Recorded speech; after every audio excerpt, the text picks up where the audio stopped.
Nous avons régulièrement obtenu les documents administratifs de l'État. Nous avons pu bénéficier de l'expertise de l'État à travers le BNET pour proposer un plan d'aménagement. Et rien ne peut être fait contre ces plans d'aménagement. C'est ça le projet Akwaba City. Maintenant, à l'intérieur de ce projet, il y a un sous-projet qui est une composante du projet. Sur les 7000 et quelques, il y a 1260 hectares qu'on appelle le projet terrain nu des ex-FDS. Je ne viendrai pas sur les circonstances de ce projet.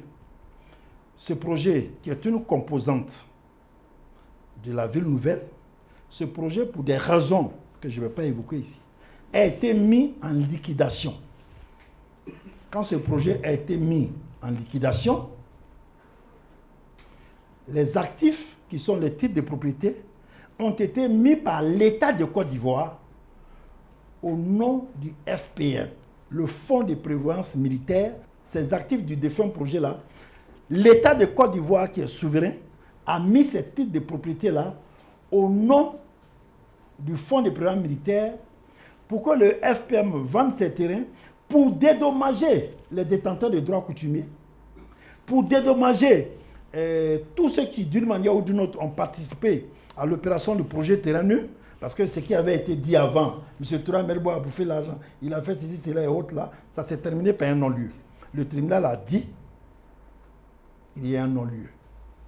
Il n'y a eu ni détournement, ni escroquerie, ni rien. Il y a eu des incompréhensions. Et ces incompréhensions, l'État a dit, bon, mettons le projet à la liquidation. C'est à la liquidation. Donc, pour ce volet, le projet demeure la propriété du liquidateur, qui est le Fonds de prévoyance militaire. Donc, qui a au total 1260 hectares sur ces espaces. Ce sont ces espaces-là que le FPM vend à des investisseurs avec le titre foncier et autres.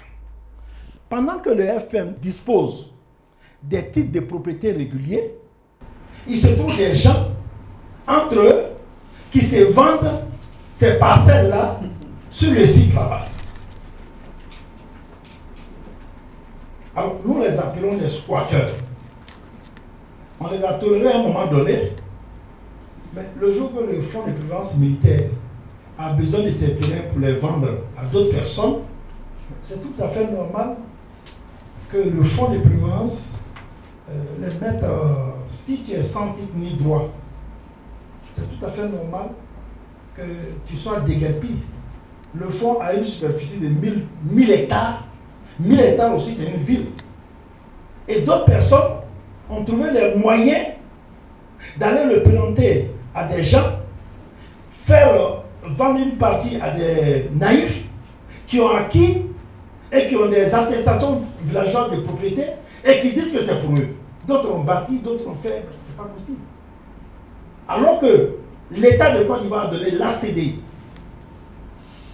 au FPM pour vendre, d'autres viennent brandir des attestations hors de la nomenclature des titres de propriété.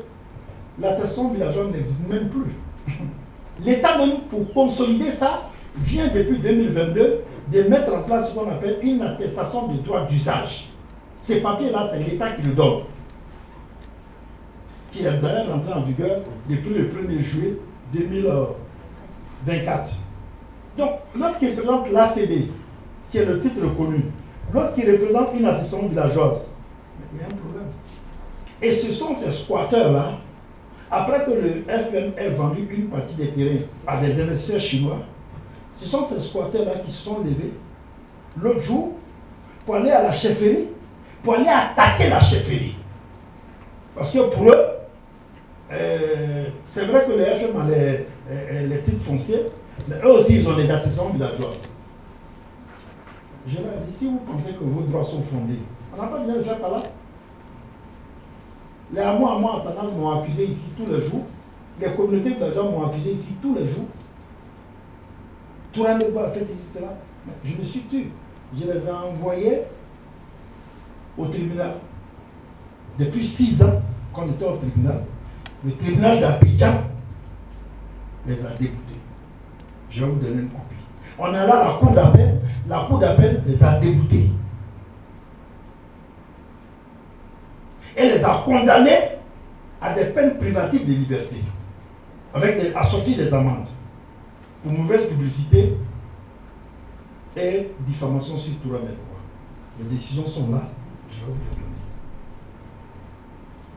Alors, il était donc important que sur l'événement qui s'est passé, et ce qui est paradoxal, eux qui sont là attaqués à la chefferie, blesser des gens, c'est eux qui font d'autres TikTok et d'autres morceaux de vidéos, me présenter que moi, je me suis présenté à eux, je vais leur arracher leur terrain, et que j'ai envoyé des roubards ou des gros bras pour les frapper et que je vais leur arracher.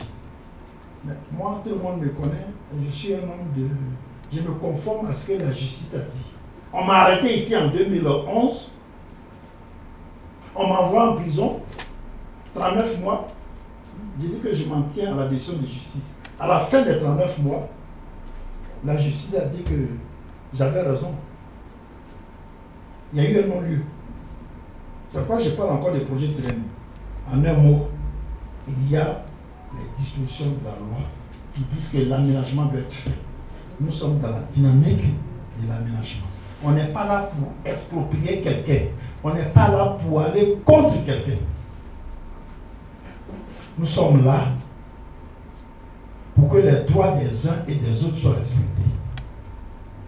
Ceux qui sont des squatteurs, on a exceptionnellement mis en place un volet social.